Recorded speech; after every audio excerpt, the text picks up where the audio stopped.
I've mentioned on my channel before how I work for this nonprofit in San Diego. So I sell this tie-dye at La Jolla Cove, the San Diego Zoo, Pacific Beach, certain spots in downtown. Before I started working here, I actually worked at that hotel across the street, the Pontai Inn. When I was working there, it was the #1 ranked hotel in San Diego on TripAdvisor at the time.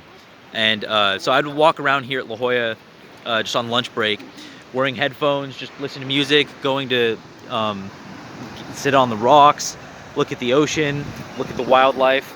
And just through walking around here, I would always see the tie-dye stand because this nonprofit has been in San Diego for 30 years. I'm 26 myself, this is my hometown, so I've seen it around.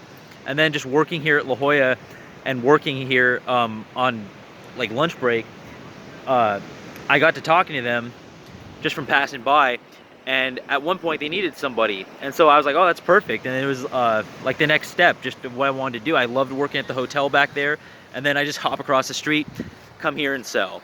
So it's been really cool. So I've been so I started at the hotel August of 2016, and then I went part-time there in October of 2018 to pick up this. So I was doing the tie-dye and the hotel from October of 2018 to May of 2019. And then May 2019, I just went full-time selling the tie-dye, and that's what I've been doing full-time since. So now with this California vendor law that I've done a couple of videos on, I started working here for selling the tie-dye in 2018. They passed that vendor law, and it went into effect January 1st of 2019. So anyone can set up in California parks, beaches without a permit to start a business. Food, still needing food handlers, health permit, stuff like that. But if you just have some kind of art, craft, entrepreneurial idea, make your own jewelry, clothing, whatever it is, you can come out and be a vendor. Now, there's an easier pathway for people to do that, but through just being here in La Jolla, I started working at the hotel when I was 22, and I'm 26 now, about to be 27 this summer. So being here just at the Cove and just growing up over the last 5 years, being able to work hospitality, meet people from all over the world, and then come out here, sell tie-dye, kind of do the same thing, I've kind of gauged the vibe of La Jolla and just products and services and the culture, the demographics here, things that I know that work and don't work. And then through selling the tie-dye and seeing all the vendors come up too, I've been thinking recently about starting my own business. And I was living alone for a while, a little over 2 years. I've also mentioned in content. And then I moved back home in March to save for my camper van. Because I have the camper van goal. I want to go minimalist, get a van, start traveling around, just live a little bit more free and just with nature. But coinciding that to the point of what I was just talking about, when I moved back home with my family in March, I stopped paying rent. So since March, I've been able to save a lot more money. Now that I'm not paying rent, I moved back home with family to save. But as I'm saving for my camper van and all of this going on with selling the tie-dye and the vendor law, and this year, like all the restrictions being lifted and people are gonna be traveling more, I figured I have all this money now. I could just put this for like a bulk payment into something that I want to do for startup costs to get my own business going out here. So I've been really thinking about it and getting into the motion of that. So I've been a little bit off of YouTube just with things in life, just getting things in motion of just what I want to do. But I'm definitely going to keep up the channel, keep making more videos. But going over what I was talking about. How's it going, guys? Hey! So I have these big seals here for 22, 20 plus tax. The keychains and the white finger puppets for 8, and the middle-sized guy for 12. It says 7 though. With sales tax. So I add the sales tax and round to $8. Oh. I can give it to you for 7. Yeah, is that okay? Yeah. Okay. Are you in the middle of a call? I'm sorry, you were... No, I'm just doing YouTube videos. So yeah, I have a channel, but I kind of do a bunch of takes, and just sometimes people come up when I'm making them. It's all good. Oh, I'm working too, so kind of doing... Sorry, I didn't mean to like, interrupt. No problem. I'm very carefree with this. But just one of these? Yeah. Okay. Be 7.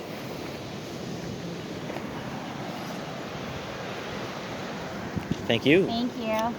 Have a good one, guys. Thank you.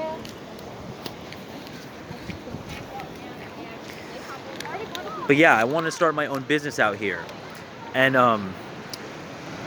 like I said, I've mentioned this with other videos too. It's just funny how I'm just kind of like out here selling, just kind of like being casual about it, and in between doing YouTube videos, just people coming up, and I'm working anyways while I'm doing the video. But that's like my overall like life goal. I'm just very social in that way, independent. I don't really care. You know, I'm just out here trying to do something good in the city, have a good time, have a good product or service. But like I was saying, I want to start my own business. And as I've been out here working at the hotel and working here, thinking of a product, thinking of a service over time, because people always come up and they tell me, dude, why would you sell tie-dye for this nonprofit? You can just make your own, make a killing. The problem with that, though, a couple things. One, I signed a non-compete agreement when I started working here. I looked it up, and in California, non-compete agreements are not enforceable. So I signed an agreement basically that I'm not going to, if I leave selling the tie-dye, I'm not just going to be in the same geographical location doing something like, hey, like let me make my own tie-dye. Instead of making commission, I'll just make it all myself and just compete with them. And even though California non-compete agreements aren't enforceable, just on the way that I live my life and just that I want to conduct things out here, I just wouldn't, like, people don't get, like, when they come up and say, like, oh, why don't you just make your own tie-dye? Why would you just work for them making commission? Well, it's like, you don't just come in, they give you an opportunity, you like who you work with, you know, the owner, warehouse guys, the other salespeople. You've built a community where we're all dependent on each other to make this operation work, and we've built relationships. It's not just like, okay, I've been here for a while, learned the secrets of the tie-dye game, and then take my own tie-dye, set up a stand, same area, and then just make a bunch of money and undercut them. So even though the non-compete agreement is not enforceable, and I could just make my own tie-dye, that's just not how you play the game. There's unspoken rules to the game, and that's just one of those things. So for me, I've been thinking of ways too that are not in direct competition with what I'm currently doing.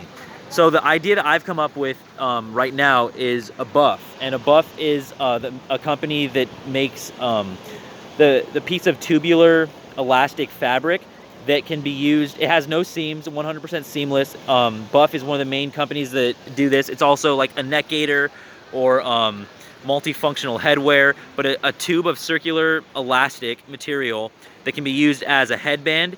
You can use it as a scarf, a face mask. You can use it as a do-rag. You can twist it up, double it up to have it as a wristband or like an X on your arm or your elbow, or a figure 8. Women can use it to hold their hair back, or guys with long hair or dreads. You can tie it up like a pirate, do like a cap, a turban.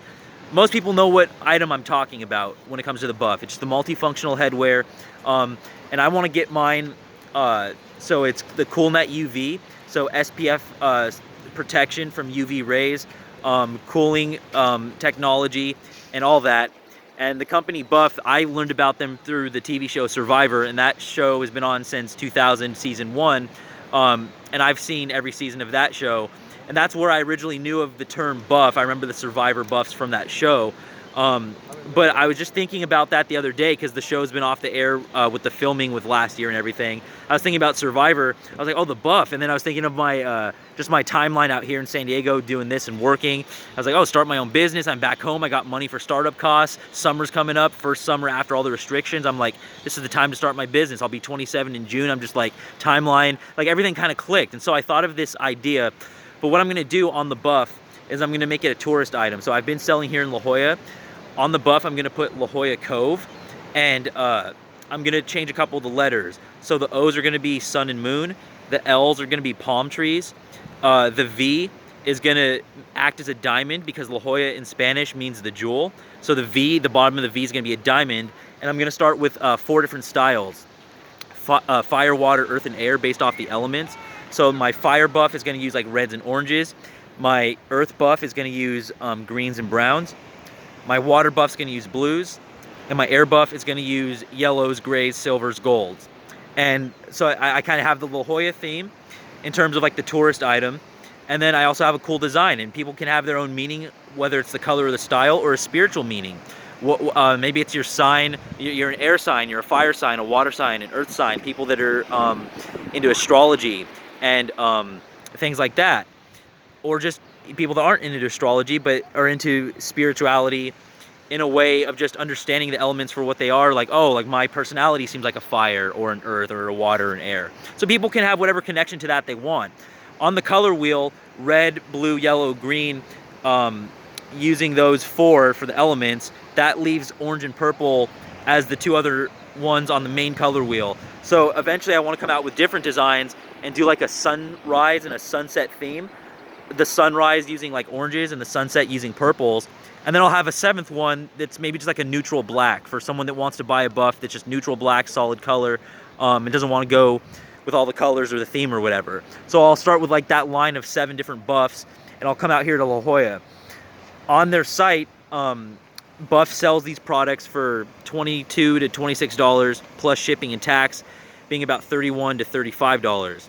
So what I'm going to do is buy in massive bulk for about $12, mark it up to $40, make $28 per buff, and I'm in the design process with them right now, and the design time and the lead time to print them all connected with the design and the lead together is going to be about 4 to 6 weeks. So this being mid-April, hopefully getting these delivered to me by Memorial Day weekend so I can come out here in La Jolla and start my business. And then I'll turn 27 in June, and it'll just be an awesome timeline to be like, hey, I'm independently on my own with a business, 27, all me, employ myself, work for myself. And so I think that's a really cool thing that I have going, just with how everything clicked and thinking about this in the process. So yeah, that's what I've been up to. It's really exciting. I've been emailing back and forth with the company Buff, working on the designs for those. And Buff has other items too. I might want to get into hats or arm sleeves, towels. I mean, we sell dresses here. Maybe I could do like women's swimsuits or something. I don't know, whatever. I'll think of things along the way. But like I said though, even though I looked it up when I started thinking about my next step and everything, I looked it up about the non-compete agreements, because I do care about that kind of stuff, how you leave things, not burning bridges. So I don't want to be in a situation where it's just like, because people say that all the time too. When I started here, it's like, well, dude, just like start your own business. And it's like, yeah, I get the overall goal and point of that. And that's, you know, what you're trying to do in life anyways, is just progress, whatever that means to you. But I started working for this tie-dye group, Spirit of the Environment, when I was 24. So sometimes when people don't get the overall thing, they just come up and like, oh, well, like, dude, you should just be like starting your own stuff. Why would you just work for them? It's like, if it was that easy to just have a business, be independent, everyone would just do it, and it would just be there. Like, it's a process to things, you know. Like I said, I just started working here. I was 24 at the time. The vendor law hadn't been passed. And it's not just like, oh, like, this is a good idea now that they've given me this job and I've seen it work and I'm doing well. It's not just like, oh, let's copy the tie-dye and do my own thing. And just, you know, takes away money from them if I were to leave. And so even though California does not enforce these non-compete agreements, just on a respect of the game, I would not do that. So, like, I would not just start like selling tie-dye of my own just right next to them just to make more money. So that's what I'm saying with Buff. Like, it's multifunctional headwear that we don't sell. We've never sold it. They're not gonna sell it. So if I were to leave here and start my own business, I'm not taking money away from the owner that hired me, the warehouse guys, and the other salespeople. And I'm gonna be out here anyways in the same spot. So there's just a way to play that. You know, you get your own independence. You don't cut anybody else off by you going to your next phase. And like I said, like, even though California doesn't enforce the non-compete agreements, I could technically come here and sell some tie-dye, but there's like a respect for the game, and you know, everyone has a different line of where they draw that. For me, that would just be, I wouldn't feel comfortable coming here and just, oh, I'm just sell my own tie-dye just to make a quick buck. So I'm gonna do my own product with that, get out here and be independent. So instead of making my commission here at 20%, I'm gonna make 100% of what I do, put money back into the company, of course. If I'm buying these buffs in bulk for $12 and I'm selling for $40, then I'm making 28, but that's very good. And even though with the vendor law, you can come out here without a permit the second that my designs are finalized and I pay for my first round of shipment, what I want to do is register with the state of California to start collecting collecting sales tax from me when I'm out here conducting business, so that the state of California knows I'm intending to do this as a full-time business, register a business name, and then come out here, pay the proper sales tax, order a Clover or a Square reader so I can take credit card transactions and Apple Pay and Google Pay, get my table like I do here, but get my own stuff, my own table, my own tablecloth, umbrella. Since I'm doing buffs, maybe I could have like head mannequins to place the buffs on and hang them up. But come out here and make it like a legit business. Like, yes, I'm paying sales tax off of every purchase here. Yes, I'm declaring the proper income tax at the end of the year. So even in the future, if they do start regulating the vendors, I'm good, because I want to come out here and stay, because I've heard, I haven't been down to like Mission Beach and Ocean Beach here in San Diego. Some people have told me that that's getting really crowded with vendors. And the thing is, we got to police ourselves. With this vendor law, yeah, people can come out here without a permit, but if it gets to a point where people just like throwing trash, or you're just cutting off someone else's business, or you're just trying to make a quick buck at the beach, so you just throw some random stuff out here and it starts looking tacky, and it looks like a swap meet or something, I could see them putting more regulations on this. But if we just do it properly, then I think we can all win, because that's one of the things that a lot of people don't like about the vendor thing. Like, well, what about them not paying taxes, whether it's sales tax or income tax? That's why the second I start this business, I want to register for that and get it going. So that's what I've been up to lately. Coming back with some more videos, but I'm trying to get my own business off the ground and have that going before Memorial Day weekend, before I'm 27 in June. So a lot of really exciting stuff coming up.